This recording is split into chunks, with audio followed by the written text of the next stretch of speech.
Artificial intelligence has had a few false starts, but it's flourishing now. When you understand why it has had its ups and downs and how the pieces have come together, you'll have a better understanding of the bare bones of how it works and be able to make a more informed case for pursuing artificial intelligence.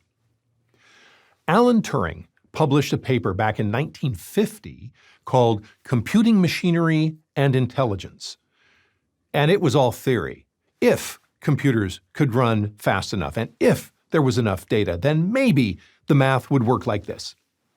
The term artificial intelligence was coined in 1956 at a conference at Dartmouth College.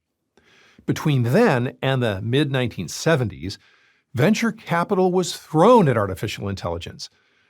And that's when we discovered it's much harder than we thought. But three things came together around the turn of this century that made AI possible: video games, an avalanche of data, and collaboration on steroids. Google and Yahoo figured out how to link together huge numbers of computer central processing units, or CPUs, giving us massively parallel computing, all of these compute streams happening at the same time. And the gaming industry played a crucial part here because they had manufactured graphical processing units, or GPUs, specifically for rendering graphics in games, which were much faster. The US military figured out early on that they could make use of these. They wired together 1,500 Xboxes to create this miniature supercomputer to run war game simulations. Data scientists looked at that and saw how massively parallel GPUs could solve the AI compute problem. The next major breakthrough came from explosive growth in the amount of data we have at our fingertips. Megabytes and gigabytes just don't cut it. We need terabytes and petabytes of data for AI to chew on, and now we have that thanks to the internet.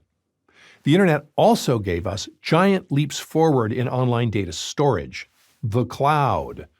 Not only did we have a huge amount of data to play with, there was finally a place to store it all and access it easily. The last piece of the puzzle was the whole open source movement.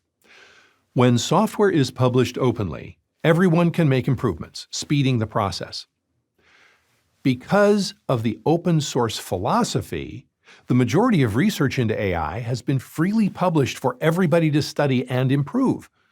Google, Microsoft, IBM, Amazon, and a lot more have made AI tools and access to data all but free in order to encourage the world to push this technology forward. Put all of these together, and you can now run AI programs on your phone, on your wristwatch, and that's just the beginning. So if you're considering whether you should pursue artificial intelligence as a viable career path or generally incorporate more AI into your workflow, you can confidently say that yes, the time has come.